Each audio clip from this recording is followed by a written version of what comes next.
Well, hey everyone, and welcome to another edition of the podcast recap, post-show, whatever other names that we can throw out there. Nailed it. As we take a few minutes to gather together and talk a little bit more in depth about the weekend's message. And sitting here with Pastor Matt. What's up? Yay. Yay. Yay. Got Pastor Matt here with us. He did a great job bringing the word to us this weekend. Powerful word, and looking forward to diving deep a little bit into that. So we got Matt and me, and obviously we are without our fearless leader. Yes. Pastor Andy. He's enjoying some nice time away with Miss Alexa. Miss Alexa. That's right. I'm going to begin to call her that all the time. Please do so. She will love that. That will be her favorite thing. So anyways, we're looking forward to diving in a little bit. Matt did a great job this weekend, man. Got us kick-started on a brand new series called Road Trip. Road Trip. That's right. So what are we looking at when we talk about Road Trip? I'm excited about this series. I think it's going to be cool. I kind of dove into it a little bit there at the beginning this weekend, but just the idea of looking at Jesus' life and, him being on the road, so to speak. And those are long journeys. You can't not make that a long journey because you're walking. So the fact, it's a miracle in and of itself that Jesus made it to destinations and performed miracles there. But as you look at his life, there are all the stops along the way. There's the rest stop that we talked about this week, and then there's so many other interruptions and detours and places that didn't seem like were on the roadmap for the trip they were on, and Jesus ended up in those places. And what's cool about all the stories I think we're going to look at is that in all of those moments, Jesus was still Jesus. Right. It wasn't like he flipped a switch and turned into the Jesus we know. When he got to the place he was headed, he was just Jesus the whole time. So. Right. I don't know if you were aware of that. I tell you what, man, I'm learning something new every day. That's good. That's good. So Glad I could help. You mentioned the fact that there are several that we're going to look at over the course of this series. But this one right here, The Woman at the Well, why did you choose this one? Of all the ones that we could have looked at for this particular week, and all the ones that you could have chosen to dive into, the story about the woman at the well, what was it that was intriguing about this story that made you feel like, hey, this is something that we want to dive into this week? So honestly, when we really dove into the idea of road trip, there is a lot of stories, where Jesus is stopped by people or encounters people or finds himself in situations that are not necessarily right on the path of what they're headed to. And for me, the thing that really drew me to this story was that it's a story about somebody who has been rejected basically by everybody. Right. And I really feel myself drawn toward that. That those are the people that I feel like Jesus finds himself drawn to in Scripture, at least that I see. I have yet to come across a story where he encounters the perfect person and does some amazing thing through that perfect person. Right. Probably because that person doesn't exist. What? So I just really felt What? drawn towards that, toward that story, because this is him meeting up. It doesn't match up with what culture looks like. It doesn't match up with what all the religious people say it should look like. And Jesus, again, he's just Jesus in the moment, not because of anybody around, because there's nobody around. It was just, I'm supposed to be here and I'm doing what I'm supposed to be doing. Right.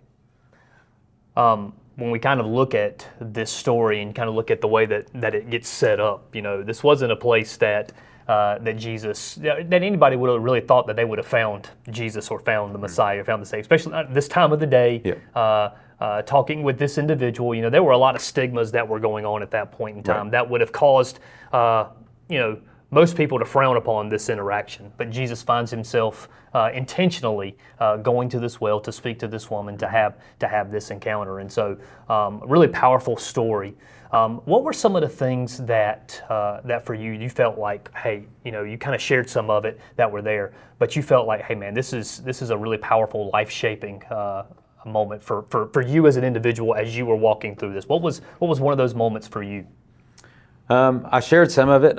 It was one of those, it's like I can't even share all of it because we have the time. There's time. We have to keep time. But it was one of the first things that jumped out to me was just simply, we didn't dive into it at all this weekend, but where it says they're headed back home from where they're at, and they're starting on this journey, and it says they had to go through Samaria. And I thought about that, and I'm like, No, they didn't have to. Right. Right? But I think that it's written there because Jesus said, we have to go through Samaria. And just the intentionality of that, because I mean, I believe that a lot of Jews, when they made that trip or similar trips, they would go around Samaria. Right. They would not go through Samaria. And so it was a really intentional moment on Jesus' part to say, no, we're not going to be like that. Even if, let's say, he didn't know he was going to meet this woman. I believe he knew he was going to meet her there, but he said, we're still going to go through Samaria, and we're going to do what we're supposed to do. One, it's a much shorter route, you know. Sure. No need to take any more steps here. But even before he got to that moment, he was already doing the thing that's outside of the norm, if that makes sense. He didn't do what culture said, I need you to do. He just said, I'm gonna walk the path I'm supposed to walk.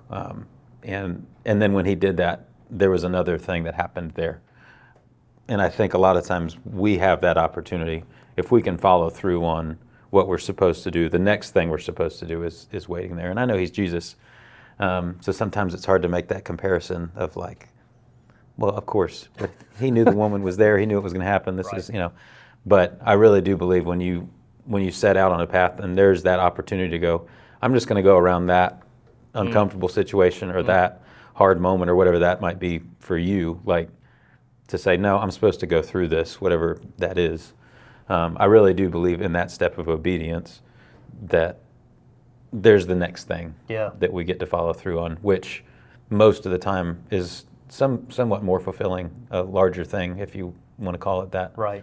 So that kind of stood out to me there in the beginning. Yeah, no, that's really good. You know, it kind of harkens back to some things that we've been talking about over the last couple of weeks too, when we talk about, you know, taking steps of obedience. And we sometimes will say, well, I don't really know what God wants me to do. And the thing that we got to look at is, well, what was the last thing God asked you to do? Have you done that? Because chances are, if you haven't done that, He's not showing you the next step. Right. So until you do the first step, He's not going to show you step 2 or step 3 or step 4. You got to take that first step or whatever step you may be on in that process. So that, you know, you don't get to have that encounter with the woman at the well unless you're willing to walk through Samaria, unless you're willing to walk through those uncomfortable situations. Yeah. No, that's good. That's really good. So Jesus he starts having this conversation with her, and they start talking about how he's going to draw water from the well. He doesn't have a bucket, and it's really deep, and he's asking her for the water. And then there is well, if you knew the water that I had, then you'd ask me for a drink. And it's and you make this statement that she was talking about water that would satisfy her, you know, her thirst, right? He was talking about water that would satisfy her soul. And as we're kind of looking through those verses and kind of coming around on that, how does that change us? When he's talking about, you know, okay, we got water from the well, it's going to satisfy our thirst, but then there's this water that satisfies our soul. You talked a little bit about it in the message. Go a little bit deeper on that for us and kind of share with us. How does that change us? As far as a perspective, I think is probably the most that I think that's more he's speaking to her obviously about water because that's what they're doing, you know. Right. For me, he would be talking about coffee, right? Right. Like that, you know. So I think it's more of the perspective that he's trying to get. I think he's trying to ease her into it. And I'll be honest, for me, it was even just going through it this week. It was like, I know this story, I've read this story, but it was like he was speaking to me again. And it was it's really just like, where is your perspective on that? Are you looking for the water? And the part that I really dove into there on the natural side of things is it's hard not to look at the natural because we see it, you know. And there's this thing, I think we all know, if I satisfy that thought or that need or that thirst or have another coffee or whatever, you know, like, no, that is not actually going to bring me any satisfaction as far as the deeper part of it. We know that, but for some reason, I slip back into that same process of, you know, food is my happy place when I'm not in a happy place, you know, and so I still do that. I still stress eat or whatever the thing might be for whoever, you know. And I know that's not bringing that satisfaction. It's not actually helping me with the thing that I need the help with. And again, it's because I'm looking at that thing, and that thing changes every time. But it's just I'm looking at that thing that I don't feel satisfied with, you know. And I think what Jesus is saying is, why don't you shift your perspective to the thing that's really going to satisfy you and keep you satisfied is living water. It's me. it's that, and it's really almost a discipline to wake up and go, all right, whatever is not going right today I'm going to choose, to drink the living water. I'm going to choose to really lean into the joy that Jesus is to me. It goes back to the series we did on joy. I really think that's what he was talking about. Wow.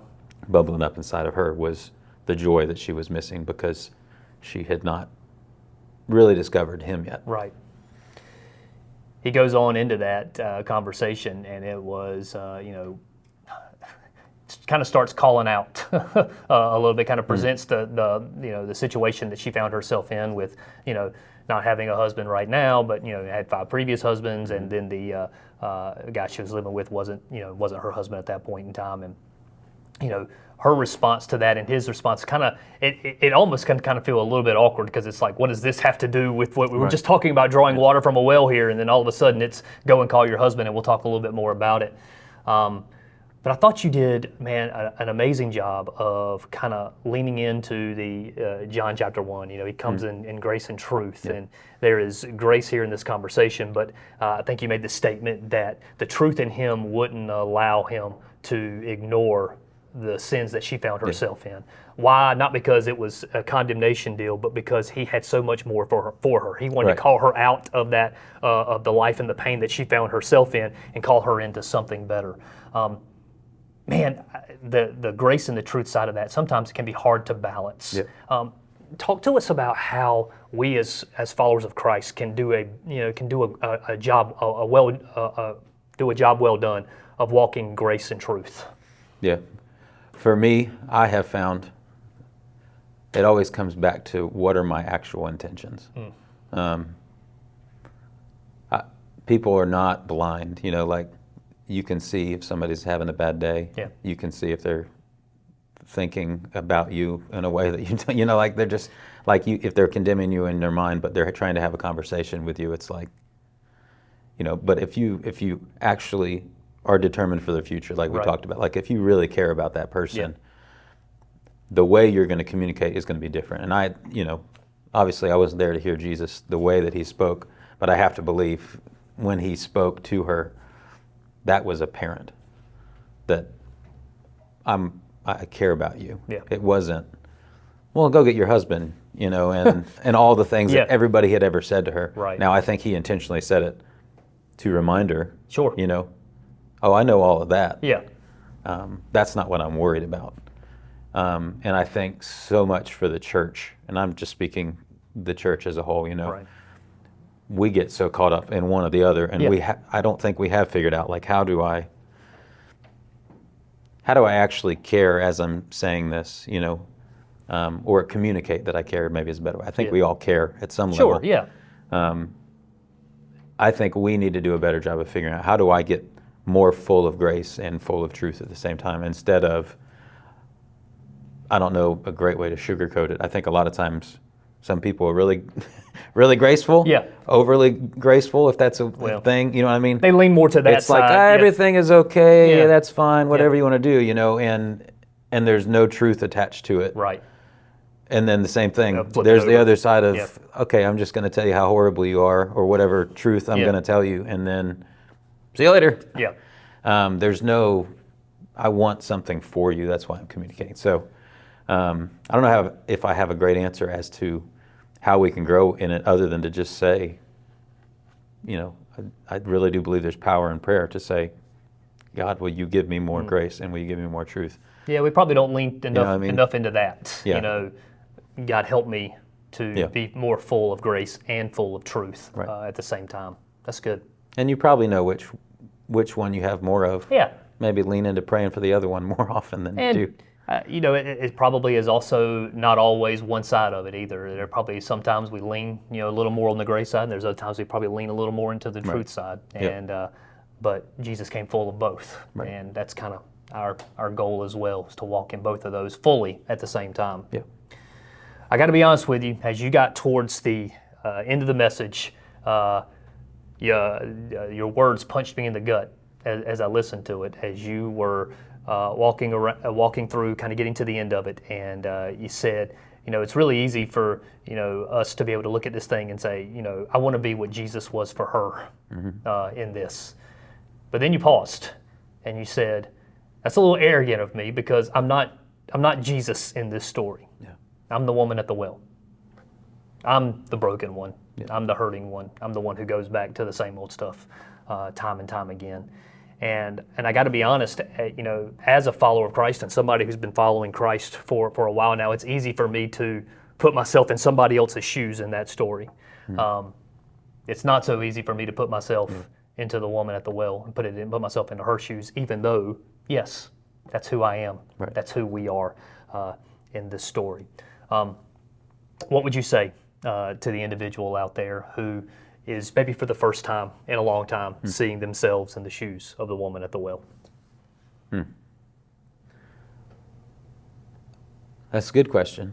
I'd probably say that's a great start. I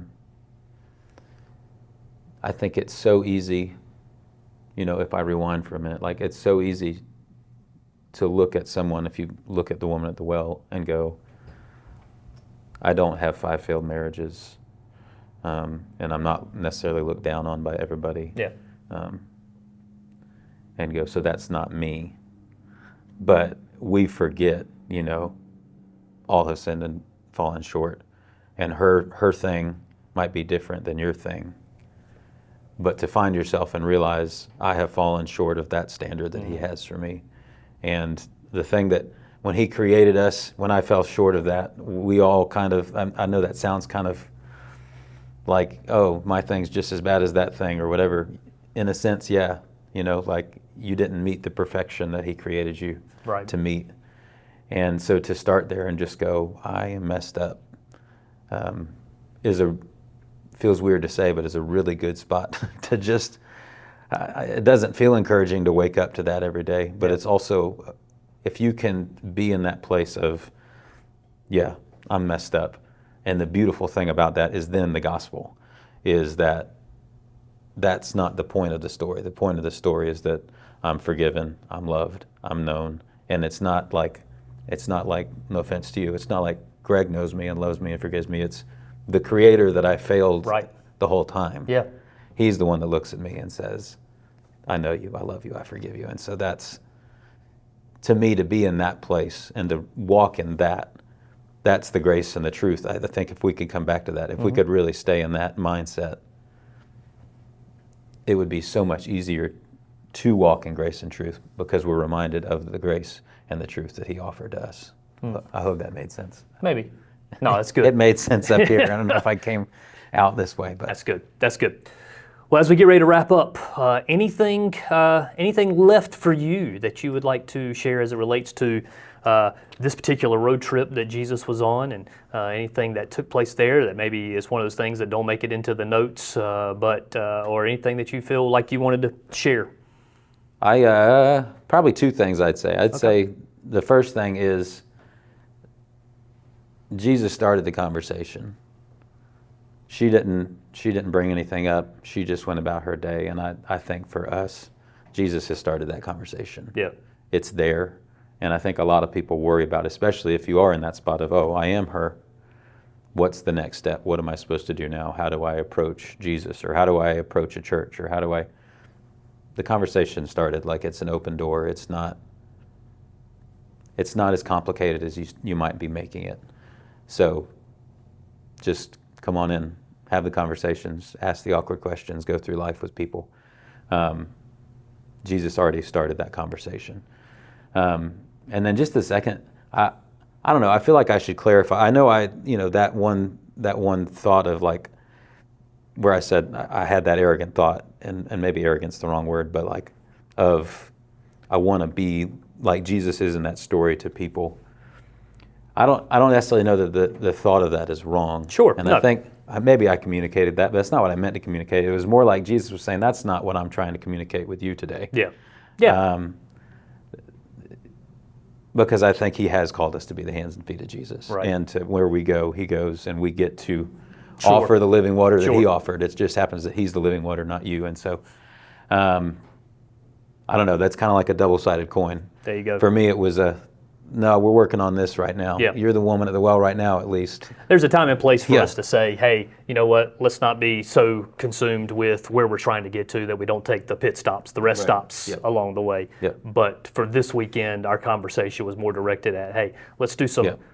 work on the inside of us before we are starting to make our rest stops. Yeah. That's good. I like it. Well, guys, thanks so much for joining us for another week. This was good. Thanks, Matt, for your time as well. Of course. And we look forward to being back together this weekend. Look forward to being with you this weekend as well. And then we will see you next time. See you.